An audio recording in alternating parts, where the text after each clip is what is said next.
Dear students, today we shall discuss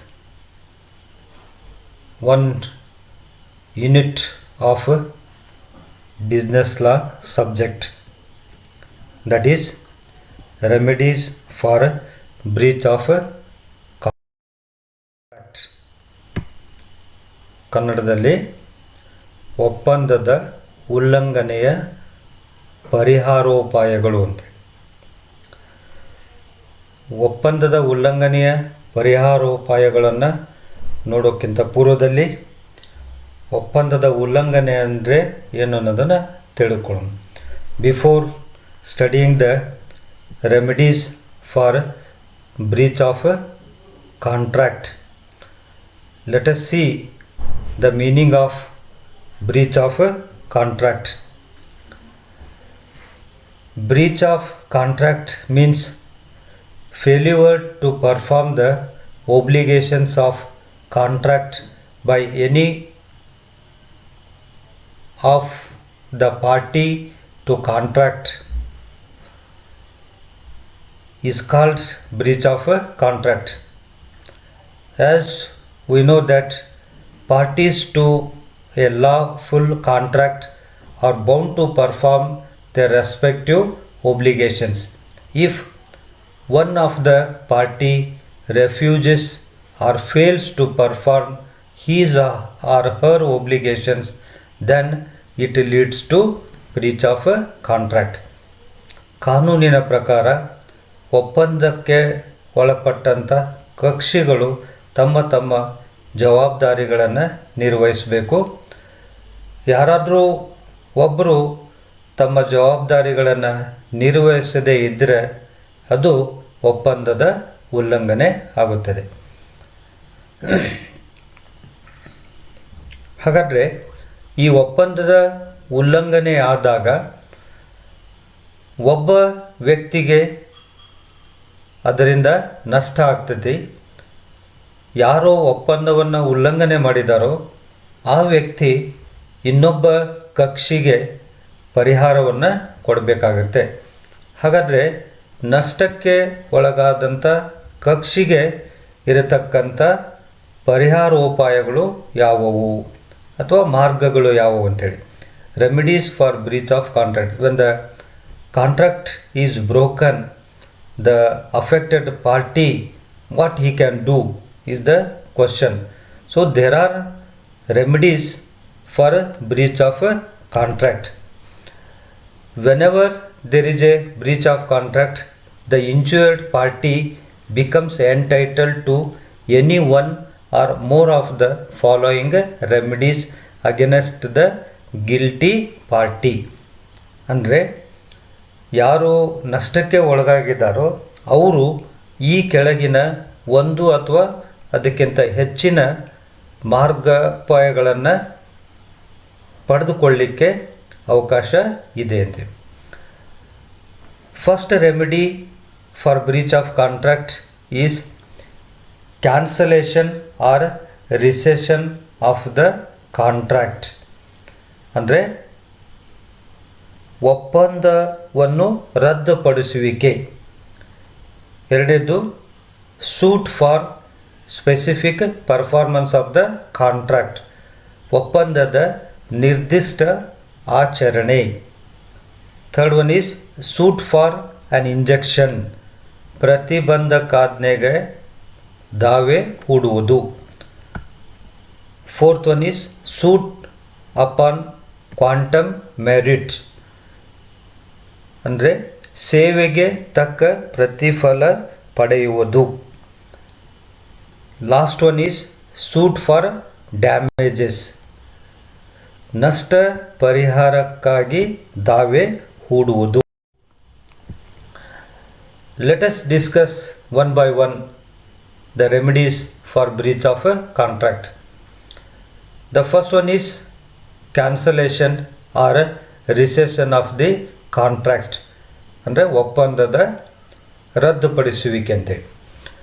it means when one party commits breach, the other party may treat the contract as cancelled or rescinded and entitled to compensation for any damages which he has sustained on the breach of a contract. As per section 27(1), rescission is granted when contract is violable or unlawful for causes not apparent on its face. ಒಬ್ಬ ಕಕ್ಷಿ ಒಪ್ಪಂದವನ್ನು ಉಲ್ಲಂಘನೆ ಮಾಡಿದಾಗ ಇನ್ನೊಬ್ಬ ವ್ಯಕ್ತಿ ಆ ಒಪ್ಪಂದವನ್ನು ಪಡಿಸಲಿಕ್ಕೆ ಹಕ್ಕನ್ನು ಹೊಂದಿರ್ತಾನೆ. ಯಾವ ವ್ಯಕ್ತಿ ಒಪ್ಪಂದವನ್ನು ಉಲ್ಲಂಘನೆ ಮಾಡ್ತಾನೋ ಆ ವ್ಯಕ್ತಿ ಇನ್ನೊಬ್ಬ ವ್ಯಕ್ತಿ ಅದನ್ನು ರದ್ದುಪಡಿಸಿದಾಗ ಆ ವ್ಯಕ್ತಿಗೆ ಪರಿಹಾರವನ್ನು ನೀಡಬೇಕಾಗುತ್ತೆ. ಸೆಕ್ಷನ್ 27 ಪರಿಚ್ಛೇದ 1 ಪ್ರಕಾರ ಈ ರದ್ದುಪಡಿಸಿಕೆಯನ್ನು ವಯೋಡೆಬಲ್ ಕಾಂಟ್ರಾಕ್ಟ್ ಅಥವಾ ಅನ್ಲಾಫುಲ್ ಕಾಂಟ್ರಾಕ್ಟ್ ಯಾವುದು ಮೇಲ್ನೋಟಕ್ಕೆ ಅದು ಕಂಡುಬರುವುದಿಲ್ವೋ, ಲಾಫುಲ್ ಅಂತೇಳಿ ಕಂಡುಬರುವುದಿಲ್ಲೋ ಅಂಥ ಸಂದರ್ಭಗಳಲ್ಲಿ ಈ ರದ್ದುಪಡಿಸುವಿಕೆಯನ್ನು ನಾವು ಪಡೆದುಕೊಳ್ಳಬಹುದಂತೆ. ಉದಾಹರಣೆಗಾಗಿ, for example, Miss Kavita agrees to sing for 2 months in Geeta's theatre. After 1 month, she refuses or discontinued to sing in Geeta's theatre. Then Geeta can rescind or cancel the contract and claim the damages. ಅಂದರೆ ಕವಿತಾ ಅನ್ನುವ ಒಬ್ಬ ಸಿಂಗರು 2 ತಿಂಗಳ ಅವಧಿವರೆಗೆ ಗೀತಾರ ಥಿಯೇಟರ್ನಲ್ಲಿ ಹಾಡು ಹೇಳ್ತೇನೆ ಅಂತೇಳಿ ಒಪ್ಪಂದವನ್ನು ಮಾಡಿಕೊಂಡಿರ್ತಾಳೆ. ಆದರೆ 1 ತಿಂಗಳ ಹಾಡು ಹೇಳಿದ ನಂತರ ಮುಂದೆ ಹಾಡು ಹೇಳಲಿಕ್ಕೆ ಅವಳು ನಿರಾಕರಿಸ್ತಾಳೆ ಅಥವಾ ಮುಂದುವರಿಸೋದಿಲ್ಲ. ಆವಾಗ ಗೀತಾ ಆ ಒಪ್ಪಂದವನ್ನು ರದ್ದುಪಡಿಸ್ಬೋದು ಮತ್ತು ಆಕೆಗಾದಂಥ ನಷ್ಟವನ್ನು ಪರಿಹರಿಸಿಕೊಳ್ಳಿಕ್ಕೆ ಅವಳಿಗೆ ಅವಕಾಶ ಇರುತ್ತದೆ. The second remedy for breach of contract is suit for specific performance. ಒಪ್ಪಂದದ ನಿರ್ದಿಷ್ಟ ಆಚರಣೆಗಾಗಿ ದಾವೆ ಹೂಡುವುದು. When the party guilty of breach of contract may be directed to perform what he or she promised to do. It may be enforced when monetary consideration is not adequate remedy for breach of contract and when it is not possible to measure the actual damages. Specific damages shall not be granted in contract of personal nature. It is usually granted in contracts relating to land, buildings, rare articles, etc. ಅಂದರೆ ಒಪ್ಪಂದದ ಉಲ್ಲಂಘನೆಯಿಂದ ಆದಂಥ ನಷ್ಟದ ಮೊತ್ತವನ್ನು ಕಂಡುಹಿಡಿಯಲಿಕ್ಕೆ ಸಾಧ್ಯವಾಗದೇ ಇದ್ದ ಸಂದರ್ಭದಲ್ಲಿ ಒಪ್ಪಂದದ ನಿರ್ದಿಷ್ಟ ನೆರವೇರಿಕೆಗಾಗಿ ಆದೇಶವನ್ನು ಕೋರ್ಟು ನೀಡುತ್ತೆ. ಎಷ್ಟು ನಷ್ಟ ಆಗಿದೆ ಅನ್ನೋದನ್ನು ಮೇಜರ್ ಮಾಡಲಿಕ್ಕೆ ಸಾಧ್ಯ ಆಗದೇ ಇದ್ದ ಸಂದರ್ಭದಲ್ಲಿ ಇಂಥ ನಿರ್ದಿಷ್ಟ ಒಪ್ಪಂದದ ನೆರವೇರಿಕೆಗೆ ಅವಕಾಶ ದೊರೆಯುತ್ತದೆ. ಈ ನಿರ್ದಿಷ್ಟ ಒಪ್ಪಂದದ ನೆರವೇರಿಕೆಯು ವೈಯಕ್ತಿಕ ಒಪ್ಪಂದಗಳಿಗೆ ಅನ್ವಯಿಸುವುದಿಲ್ಲ.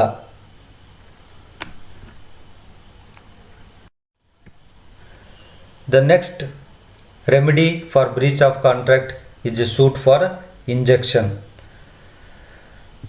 ಪ್ರತಿಬಂಧಕಾಜ್ಞೆಗಾಗಿ ದಾವೆ ಹೂಡುವುದು.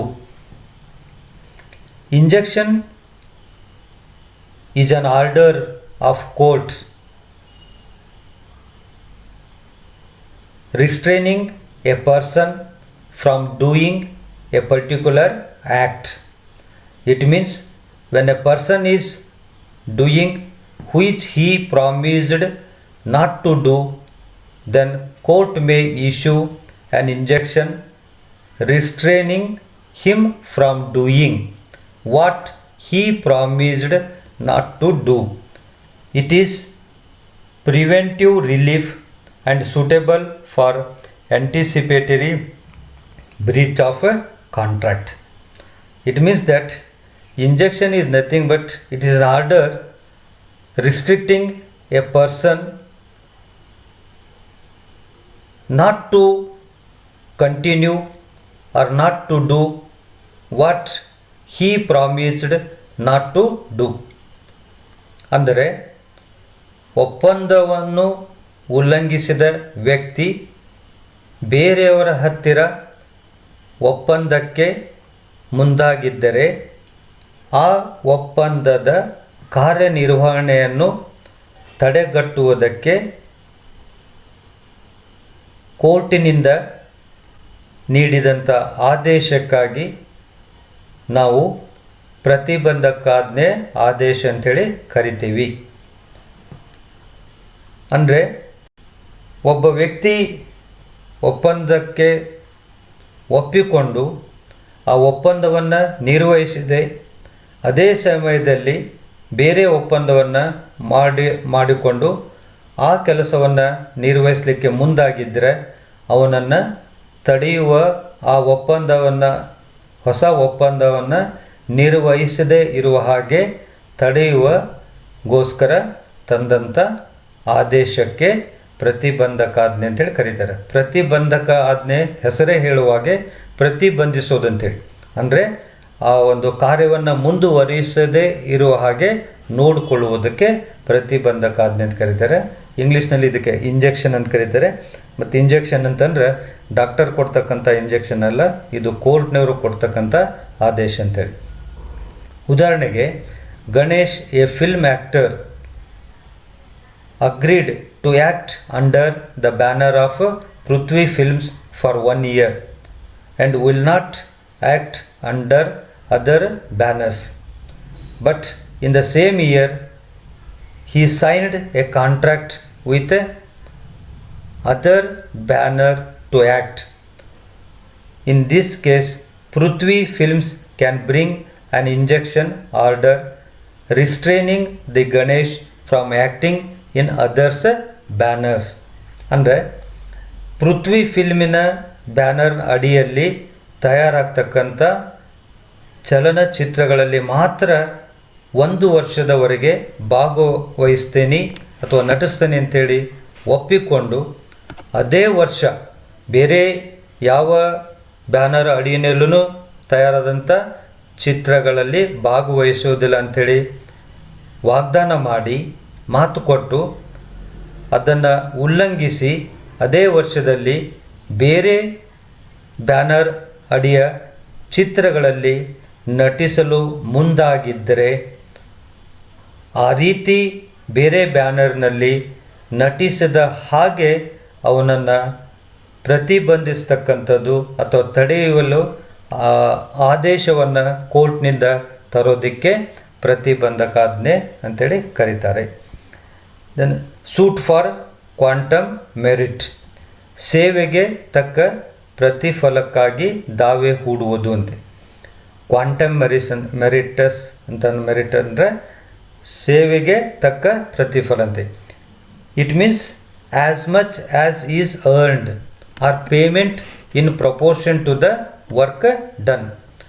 When part of the contract work is done and part at default, the party at default is not allowed to finish the contract work, then affected party can claim for the work so far completed. It means that already half of the work is done and the party at default stops asked to stop the work, then the other party who has worked so far can claim damages to the extent of work he has already done or work has already completed. ಅಂದರೆ ಎಷ್ಟು ಕೆಲಸ ಆಗಿದೆನೋ ಅಷ್ಟಕ್ಕೆ ಮಾತ್ರ ಪ್ರತಿಫಲವನ್ನು ಪಡೆದುಕೊಳ್ಳೋದಕ್ಕೆ ಸೇವೆಗೆ ತಕ್ಕ ಪ್ರತಿಫಲ ಅಂತೇಳಿ ಕರೀತಾರೆ. ಎಷ್ಟು ಕೆಲಸ ಆಗಿದೆ, ಯಾವುದಾದ್ರೂ ಒಂದು ಕೆಲಸಕ್ಕೆ ಒಪ್ಪಿಕೊಂಡು ನಂತರ ಅರ್ಧ ಕೆಲಸ ಆದ ನಂತರ ಆ ಕೆಲಸವನ್ನು ಮುಂದುವರಿಸೋದು ಬೇಡ ಅಂತ ಹೇಳಿದಾಗ ಈಗಾಗಲೇ ಎಷ್ಟು ಕೆಲಸವನ್ನು ಮಾಡಿರ್ತಾರೋ ಅಷ್ಟು ಕೆಲಸಕ್ಕೆ ಪ್ರತಿಫಲವನ್ನು ಅಥವಾ ಹಣವನ್ನು ನೀಡೋದಕ್ಕೆ ಸೇವೆಗೆ ತಕ್ಕ ಪ್ರತಿಫಲ ಅಂತೇಳಿ ಕರೀತಾರೆ. ಉದಾಹರಣೆಗೆ, when the owner asked the painter to stop the painting after half of the painting is over, then the owner has to pay the painter half of the contract price. ಮನೆಗೆ ಬಣ್ಣ ಹಚ್ಚಲು ಹೇಳಿ ಮನೆಗೆ ಬಣ್ಣ ಹಚ್ಚಿದ ನಂತರ ಬಣ್ಣ ಹಚ್ಚುವುದು ಬೇಡ ಅಂಥೇಳಿ ಮಾಲೀಕನು ಪೇಂಟರ್ಗೆ ಹೇಳಿದಾಗ ಮತ್ತು ಪೇಂಟಿಂಗನ್ನು ನಿಲ್ಲಿಸಿದಾಗ ಓನರು ಈಗಾಗಲೇ ಪೇಂಟರು ಎಷ್ಟು ಕೆಲಸವನ್ನು ಮಾಡಿದಾನೋ ಅಷ್ಟು ಕೆಲಸಕ್ಕೆ ಸಂಭಾವನೆಯನ್ನು ಕೊಡಬೇಕಾಗುತ್ತದೆ. The next one is claim for damages. Damages means compensation in terms of money allowed to the injured party for the loss or injury suffered by him as a result of breach of a contract. Damages are given to make good the loss suffered by the affected party. The fundamental principle of damages is to compensate the injured and not to punish the defaulter. If actual loss is not proved, no damages will be awarded.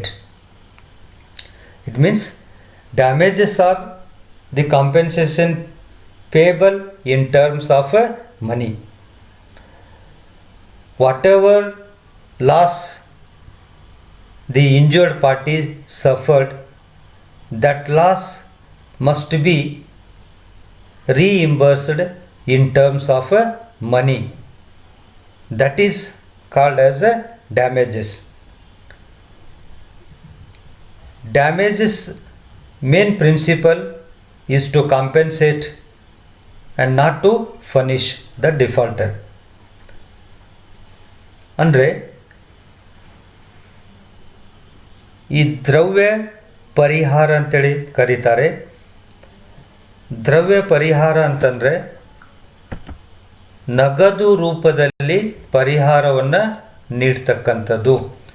ಯಾವ ವ್ಯಕ್ತಿಗೆ ನಷ್ಟ ಆಗಿದೆನೋ, ಎಷ್ಟು ನಷ್ಟ ಆಗಿದೆನೋ ಅಷ್ಟು ಮೊತ್ತವನ್ನು ನಗದು ರೂಪದಲ್ಲಿ ಪರಿಹಾರವಾಗಿ ನೀಡೋದಕ್ಕೆ ದ್ರವ್ಯ ಪರಿಹಾರ ಅಂಥೇಳಿ ಕರೀತಾರೆ. ಈ ದ್ರವ್ಯ ಪರಿಹಾರದ ಮುಖ್ಯ ತತ್ವ ಏನು ಅಂತಂದರೆ, ಯಾರಿಗೆ ನಷ್ಟ ಆಗಿದೆನೋ ಅವರಿಗೆ ಪರಿಹಾರವನ್ನು ಕೊಡೋದಾಗಿದೆ. ಆದರೆ ಯಾರು ತಪ್ಪು ಮಾಡಿದಾರೋ ಅವರನ್ನು ಶಿಕ್ಷಿಸುವ ಉದ್ದೇಶ ಇದರಲ್ಲಿ ಅಡಗಿರುವುದಿಲ್ಲ. ಒಂದು ವೇಳೆ ಎಷ್ಟು ನಷ್ಟ ಆಗಿದೆ ಅಂತಕ್ಕಂಥದ್ದನ್ನು ಅವನಿಗೆ ನಷ್ಟ ಹೊಂದಿದಂಥ ವ್ಯಕ್ತಿ ಅದನ್ನು ಸಾಬೀತುಪಡಿಸಲಿಕ್ಕೆ ಸಾಧ್ಯ ಆಗದೇ ಇದ್ದರೆ ಯಾವುದೇ ದ್ರವ್ಯ ಪರಿಹಾರವನ್ನು ಕೊಡಲಿಕ್ಕೆ ಸಾಧ್ಯ ಆಗೋದಿಲ್ಲ ಅಂಥೇಳಿ. There are various kinds of damages. First one is ordinary or general damages, special damages. Third one is exemplary or vindictive damages, and fourth one is nominal damages. ಈ ದ್ರವ್ಯ ಪರಿಹಾರದ ಪ್ರಕಾರಗಳು ಈ ರೀತಿಯಾಗಿವೆ. ಮೊದಲನೇದು ಸಾಮಾನ್ಯ ದ್ರವ್ಯ ಪರಿಹಾರ, ಎರಡನೇದು ವಿಶೇಷ ದ್ರವ್ಯ ಪರಿಹಾರ, ಮೂರನೇದು ಎಚ್ಚರಿಕೆಯ ಅಥವಾ ಶಿಕ್ಷಾ ರೂಪದ ದ್ರವ್ಯ ಪರಿಹಾರ, ನಾಲ್ಕನೇದು ನಾಮಮಾತ್ರ ದ್ರವ್ಯ ಪರಿಹಾರ ಅಥವಾ ಅತ್ಯಲ್ಪ ದ್ರವ್ಯ ಪರಿಹಾರ ಅಂತೇಳಿ. ಈ ರೀತಿ 4 ಪ್ರಕಾರದ ದ್ರವ್ಯ ಪರಿಹಾರಗಳನ್ನು ನಾವು ನೋಡ್ಬೋದು. ಇವುಗಳನ್ನು ಸ್ವಲ್ಪ ವಿವರವಾಗಿ ನೋಡೋಣ. The first one is ordinary damages. As a rule, injured party can always recover general damages on breach of a contract. These include damages which are the natural and probable consequences of the breach of a contract. These are awarded with a view to compensate the injured party and not to punish the party at fault. These damages are usually assessed on the basis of actual loss suffered. As the name indicates, ordinary damages are a general damages or ordinary damages. What has actually lost, that much is to be made good. That is the principle of ordinary damages. These damages will be given to in all breach of contracts. ಅಂದರೆ ಸಾಮಾನ್ಯ ದ್ರವ್ಯ ಪರಿಹಾರ ಅಂತಂದರೆ ಯಾವುದೇ ಒಪ್ಪಂದದ ಉಲ್ಲಂಘನೆ ಆದಾಗ ಸಾಮಾನ್ಯ ರೂಪದಲ್ಲಿ ಯಾರು ನಷ್ಟವನ್ನು ಅನುಭವಿಸಿದಾರೋ ಅವರಿಗೆ ಕೊಡ್ತಕ್ಕಂಥ ದ್ರವ್ಯ ಪರಿಹಾರಕ್ಕೆ ಸಾಮಾನ್ಯ ದ್ರವ್ಯ ಪರಿಹಾರ ಅಂತೇಳಿ ಕರೀತಾರೆ. ಇವು ಸ್ವಾಭಾವಿಕವಾಗಿ ಆದಂಥ ನಷ್ಟವನ್ನು ಪರಿಹರಿಸ್ತಕ್ಕಂಥದ್ದು. ಈಗಾಗಲೇ ನಾವು ಹೇಳಿದ ಹಾಗೆ ಈ ಸಾಮಾನ್ಯ ದ್ರವ್ಯ ಪರಿಹಾರವನ್ನು ನೀಡ್ತಕ್ಕಂಥ ಉದ್ದೇಶ ನಷ್ಟ ಹೊಂದಿದಂಥ ವ್ಯಕ್ತಿಗೆ ಪರಿಹಾರವನ್ನು ನೀಡ್ತಕ್ಕಂಥದ್ದಾಗಿದೆ. ಆದರೆ ಯಾರು ತಪ್ಪಿತಸ್ಥರಾಗಿದ್ದಾರೋ, ಯಾರು ಉಲ್ಲಂಘನೆ ಮಾಡಿದಾರೋ ಅವರಿಗೆ ಶಿಕ್ಷೆಯನ್ನು ಕೊಡ್ತಕ್ಕಂಥ ಉದ್ದೇಶ ಇದರದು ಆಗಿರೋದಿಲ್ಲ ಅಂಥೇಳಿ. ಈ ಸಾಮಾನ್ಯ ದ್ರವ್ಯ ಪರಿಹಾರವನ್ನು ಯಾವ ರೀತಿ ಮೌಲ್ಯೀಕರಿಸ್ತಾರಂತಂದರೆ ಎಷ್ಟು ನಷ್ಟ ಆಗಿದೆನೋ ಅಷ್ಟು ಮೊತ್ತವನ್ನು ಮಾತ್ರ ಈ ಸಾಮಾನ್ಯ ದ್ರವ್ಯ ಪರಿಹಾರ ಅಂತೇಳಿ ಕೊಡ್ತಾರೆ. For example, A agrees to buy B's car for ₹5 lakh but fails to buy on a stipulated time. As a consequences of breach, B sold the car to C for ₹4,80,000.